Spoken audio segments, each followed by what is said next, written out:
Welcome back, guys. This is Tejal Patel, and this is the place to be if you are looking to live consciously, spread love, and create peace and happiness in your life.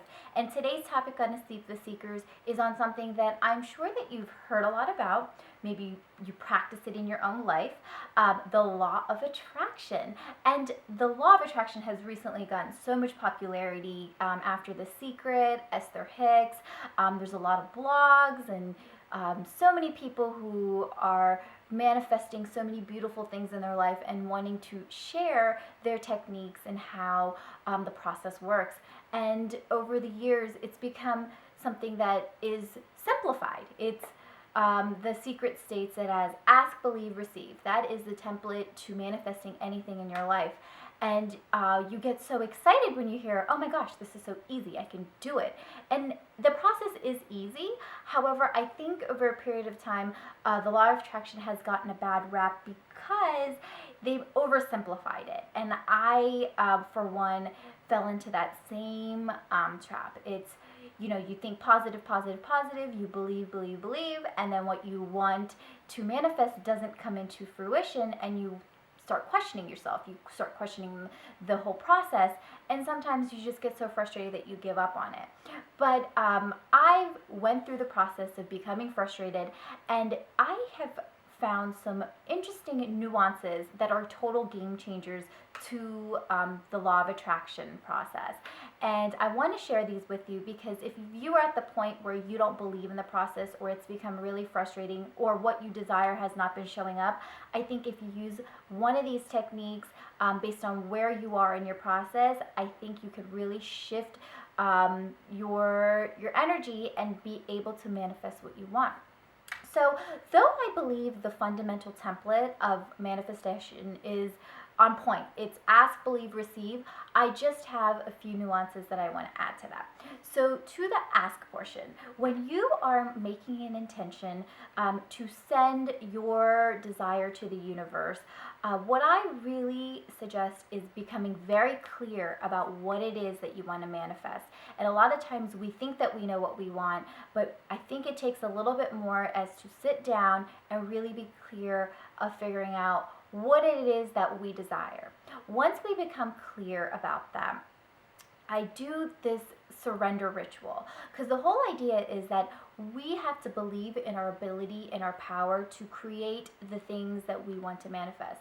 That is the purpose of life, is to use our creative forces to create magnificent things. And once we believe that, and once we ask the universe for something, we have to trust that we can create it.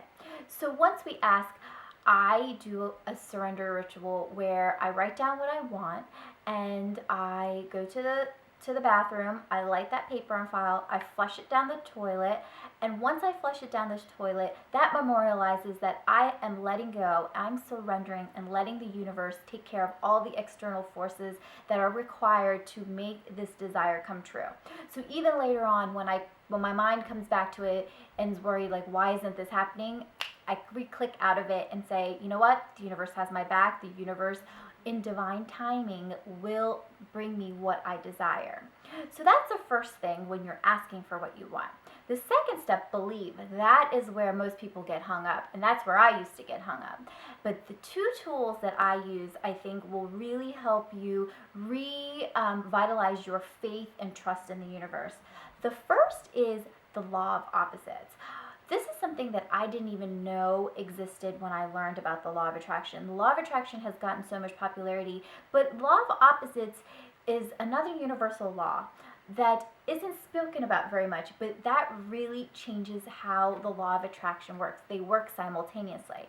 So a law of opposites essentially states that no sooner as you ask for an object, desire, to manifest, the opposite will occur, and always first. So think about that. When you ask for something from the universe, the opposite will show up first. And the whole idea behind that is understanding and feeling what it is when you don't have the thing or the experience that you desire. The actual ability to feel what it feels like when you don't have what you want. Once you realize that, it is really keeping the faith in the universe in having a calm state of mind, having a believing state of mind that the universe is bringing what you desire to you. So a lot of times when we see what we don't want, or things that we do want are not manifesting, we give up. We think that, you know what, it's not going to come to me, or the universe is not listening. But that actually is an indication that we are on the right path of manifesting the things that we want. So once we know that the law of opposites is prominent, it can show up in a lot of different ways. It's not only that your desire is not showing up, but limiting beliefs or negative feelings will show up. Maybe we don't believe that we actually are worthy of having this, or we might want something, but internally we don't really think that we can get it. And these are the things that we need to work through and heal before we can really get what we want. And this kind of ties into my second really important nuance for believing, is shifting and healing your limiting beliefs. A lot of times when the law of opposites shows up, a lot of different feelings are brought up as far as, can I really manifest this, or do I really think I can get this, or am I worthy of it? Sometimes, like, for example, if you make $50,000 a year and your desire is, I want to make $600,000 a year as my annual income, you might say that you really want it, but do you really believe it? I don't know. Maybe a number of 90,000 is a little bit more feasible. That resonates with you a little bit more. And then as you find a number that resonates, you continue to work towards what you believe to be true. So it's working through a lot of either past emotions or limiting beliefs in order for you to get to the place where you can actually truly believe that you are going to receive what it is that you want.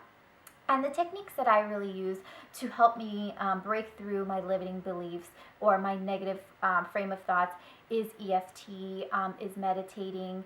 EFT very much so, because it actually lets me get rid of those thoughts that are holding me back.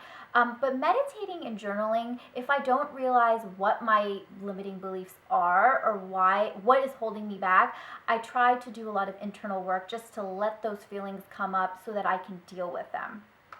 So once you've dealt with those feelings, and once you know that the law of opposites is in play, then you can really truly believe and be patient while you're waiting for your desire to manifest. And then your last step of receiving. Before you can just sit back and relax and just receive, I think that what I tend to do, what really works, is being bold and shifting the energy. So taking a step that shows the universe that you're really ready to receive. So for example, when I was looking for a tenant to rent out my condo, I was moving into a home, I couldn't find a tenant.